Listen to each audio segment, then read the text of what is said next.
അപ്പോൾ നമ്മൾ ഇന്ന് ഉണ്ടാക്കാൻ പോകുന്ന ഒരു സ്പെഷ്യൽ ഐറ്റമാണ് പിള്ളേർക്കൊക്കെ വളരെ ഇഷ്ടപ്പെടുന്ന ഒരു സ്വീറ്റ് ഐറ്റം, മിൽക്ക് ചോക്ലേറ്റ്. അപ്പോൾ ഇത് ഉണ്ടാക്കാനായിട്ട് യൂസ് ചെയ്തേക്കുന്നത് നമ്മളുടെ ഫാമിൽ നിന്ന് തന്നെയുള്ള പ്യുവർ പാലാണ്, പാടയൊന്നും മാറ്റാത്ത പ്യുവർ പാലാണ് യൂസ് ചെയ്തേക്കുന്നത്.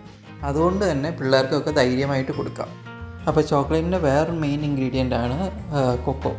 അപ്പോൾ ഇവിടെ യൂസ് ചെയ്തേക്കുന്നത് ഹെർഷേസിൻ്റെ കൊക്കോ പൗഡറാണ് ഇപ്പോൾ യൂസ് ചെയ്തേക്കുന്നത്. അപ്പോൾ ഹെർഷേസിൻ്റെ അവൈലബിൾ അല്ലെങ്കിൽ മോർഡയുടെ കൊക്കോ പൗഡറും ഈക്വലി നല്ലതാണ്. ഒറിജിനൽ കൊക്കോ ബീൻസ് അല്ല ഇവിടെ യൂസ് ചെയ്തേക്കുന്നത്. ഒറിജിനൽ കൊക്കോ ബീൻസ് വെച്ചിട്ട് ഞങ്ങൾ വേറൊരു വീഡിയോ താമസിയാതെ ചെയ്യുന്നതായിരിക്കും. അപ്പോൾ ഇനി ഇതിൻ്റെ ഇൻഗ്രീഡിയൻസ് എങ്ങനെയാണെന്ന് നോക്കാം. അപ്പോൾ ഇവിടെ ഒരു 1.5 ലിറ്റർ പാല് യൂസ് ചെയ്തിട്ടുണ്ട്, പിന്നെ ഒരു 50 ഗ്രാംസ് കൊക്കോ പൗഡർ യൂസ് ചെയ്തിട്ടുണ്ട്, ഒരു 75 ഗ്രാംസ് ഷുഗർ യൂസ് ചെയ്തിട്ടുണ്ട്, പഞ്ചസാര യൂസ് ചെയ്തിട്ടുണ്ട്. ഇനി ഇത് മൂന്നും കൂടെ നന്നായിട്ട് മിക്സ് ചെയ്യുക, എന്നിട്ട് അടപ്പത്ത് വെച്ച് തിളപ്പിക്കുക, പാല് വറ്റി ഒരു സെമി സോളിഡ് ആവുന്നവരെ.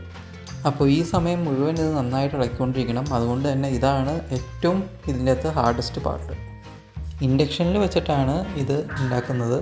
അപ്പോൾ നമ്മൾ സെലക്ട് ചെയ്തേക്കുന്നത് നോൺ സ്റ്റിക്ക് ആയിട്ടുള്ള ഒരു പാത്രമാണ്, അല്ലെങ്കിൽ ചിലപ്പോൾ പാല് കത്തി അടി പിടിക്കാനുള്ള സാധ്യതയുണ്ട്.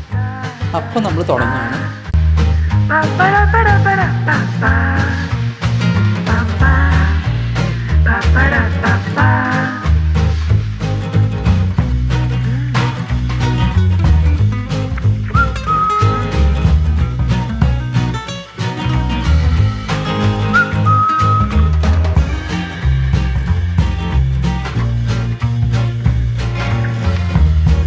അപ്പോൾ ഒരു പരീക്ഷണത്തിനായിട്ട് നമ്മൾ ഒരിച്ചിരി ചോക്ലേറ്റ് ഇതിന് മുന്നേ തന്നെ നമ്മൾ സ്റ്റീൽ ബൗളിലേക്ക് മാറ്റി വെച്ചിട്ടുണ്ടായിരുന്നു.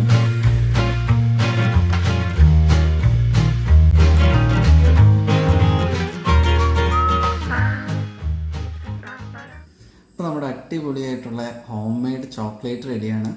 അപ്പോൾ ഇത് നമുക്ക് നോർമലി ഡയറി മിൽക്ക് വരെയുള്ള ടെക്സ്ചറൊന്നും കാണില്ല, കാരണം ഇതിൻ്റെ അത് പ്യുവർലി കണ്ടൻറ്റ് എന്ന് പറഞ്ഞാൽ പാലും പഞ്ചസാരയും അതുപോലെ തന്നെ കൊക്കോ പൗഡറാണ്. വേറെ ഒരു ഐറ്റംസും ഇല്ല, പ്രിസർവേറ്റീവ്സോ അല്ലെങ്കിൽ വേറെ ഒന്നുമില്ല.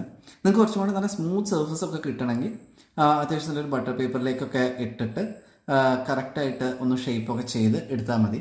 അപ്പോൾ ഇനി നമുക്ക് ടേസ്റ്റ് വൈസ് ഒന്ന് നോക്കാം.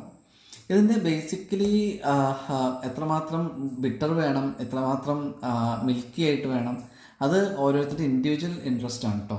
അപ്പോൾ നിങ്ങൾക്ക് അതനുസരിച്ച് കൊക്കോ പൗഡറും പാലും ഒക്കെ ആഡ് ചെയ്യാം. അപ്പോൾ ഇതാണ് നമ്മുടെ ഐറ്റം. ടേസ്റ്റ് വൈസ് നമ്മൾ ഒരു ഡയറി മിൽക്കും ഇതൊന്നും കഴിക്കുന്ന മാതിരിയല്ല, വേറൊരു കിഡിലൻ ടേസ്റ്റാണ്. ഞങ്ങൾ പണ്ട് പോലെ ഇത് ഇവിടെ ഉണ്ടാക്കി കഴിക്കാറുണ്ട്. അപ്പോൾ ഇതിൻ്റെ ടേസ്റ്റ് ഞങ്ങളുടെ ഒരു പേഴ്സണൽ ഫേവറേറ്റാണ്. എല്ലാവർക്കും ഇഷ്ടപ്പെടുമെന്ന് അറിയില്ല, പക്ഷേ ഒരു ഒറിജിനൽ ചോക്ലേറ്റ് അടിപൊളി ഐറ്റം. എല്ലാവരും വീട്ടിലൊന്ന് ട്രൈ ചെയ്ത് നോക്കണം. ചാനൽ ഇഷ്ടപ്പെടുമെങ്കിൽ സബ്സ്ക്രൈബ് ചെയ്യണം.